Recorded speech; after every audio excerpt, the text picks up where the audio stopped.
చంద్రబాబు అనుకూల media channels పెడితే చంద్రబాబు కనిపించేవారు. ఇప్పుడు సీన్ మారింది. బాబుగారిని ఎత్తుకుంటే ఎవరూ చూడటం లేదట. బాబుగారి స్పీచ్ ఎవరూ వినటం లేదట. చంద్రబాబు స్పీచ్ లైవ్ పెడితే ఉన్నోళ్లు కూడా పారిపోతున్నారట. దీంతో టీడీపీ మీడియా ఇప్పుడు కొత్త జపం, కొత్త రాతలు మొదలుపెట్టింది. ఏపీ కాంగ్రెస్ పార్టీలోకి తెరవెనక ఉండి మరీ షర్మిలను తీసుకొచ్చిన వీరు ఇప్పుడు కొత్త స్వరాలు వినిపిస్తున్నారు.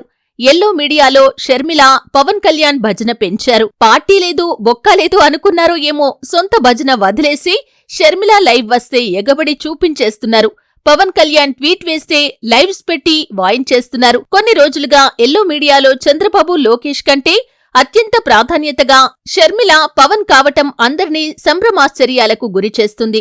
చంద్రబాబు వదిలిన బాణం షర్మిల అనేది పల్లె జనంలోని వాయిస్.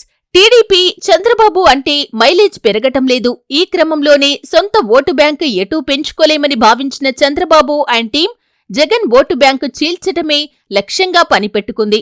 ఎల్లో మీడియాలో ఇటీవల షర్మిల, పవన్ కళ్యాణ్ పై ఫోకస్ ఎక్కువ కావటం, షర్మిల ఎంట్రీ తర్వాత కాంగ్రెస్ పార్టీ వార్తలు, స్టోరీలు పెరగటం వెనక టీడీపీ నేతలే అసహనంగా ఉన్నారట. ఇదే విషయాన్ని చంద్రబాబు దగ్గర ప్రస్తావించారంట. బాబుగారు మన మీడియాలో కాంగ్రెస్, జనసేన భజన పెరిగింది అన్నారట. అబ్బెబ్బే, మీరు మరోలా ఆలోచిస్తున్నారు. నా 40 ఏళ్ల ఇండస్ట్రీ అనుభవంతో చెబుతున్నాను. ఇది కరెక్టే. మీరు కంగారు పడకండి. నేను 10 సర్వేలు చేయించాను. ఓటు బ్యాంకు 35% మించి పెరగటం లేదు. మరో 3 నెలల్లో ఎన్నికలు వస్తున్నాయి. ఇప్పుడు టీడీపీ ఓటు బ్యాంకు పెరగటం అంటే అది అసాధ్యం. అందుకే షర్మిల, పవన్ కళ్యాణ్ భజన చేయటం ద్వారా జగన్ ఓటు బ్యాంకును చీల్చుతున్నాను. షర్మిల చీల్చే ప్రతి ఓటు అది జగన్ పార్టీదే.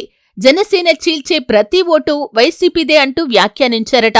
అదేంటండి, 40 ఏళ్ల ఇండస్ట్రీ మనకు ఓటు బ్యాంకు పెంచుకోకుండా మిగతా వాళ్ల ఓటు బ్యాంకు చీల్చటం వల్ల మనకు ఆ ఓట్లు పడనప్పుడు టీడీపీకి ఉపయోగం ఏంటి అని ప్రశ్నించారంట. టీడీపీకి 35% ఓట్లు ఉన్నాయి కదా. షర్మిల, పవన్ కళ్యాణ్ వీళ్ళిద్దరూ జగన్కు ఉన్న 45% ఓట్లలో 10% చీల్చితే మనకు విజయావకాశాలు ఉంటాయి కదా అనే లాజిక్ చెప్పారంట. ఏమైనా బాబుగారు గ్రేట్. ఎప్పుడూ సొంత బలం, బలగం అంటూ ఏమీ లేకుండా మిగతా వాళ్లపై ఆధారపడి టీడీపీని నమ్ముకున్న వాళ్లను సంకనాకించే అద్భుతమైన ఐడియాలు భలే వేస్తారు అంటూ ఉస్సూరుమంటూ బయటకు వచ్చారట పార్టీ మీటింగ్ నుండి. మీటింగ్ నుంచి బయటకు వచ్చిన టీడీపీ నేతలు గేటు దాటిన వెంటనే ఇలా తిట్టుకోవటం కనిపించింది. ఏడ్చినట్లు ఉంది ఐడియా. ఇక టీడీపీ బతికినట్లే, బతికి బట్టకట్టినట్లే అంటూ ఇంటిదారి పట్టారు.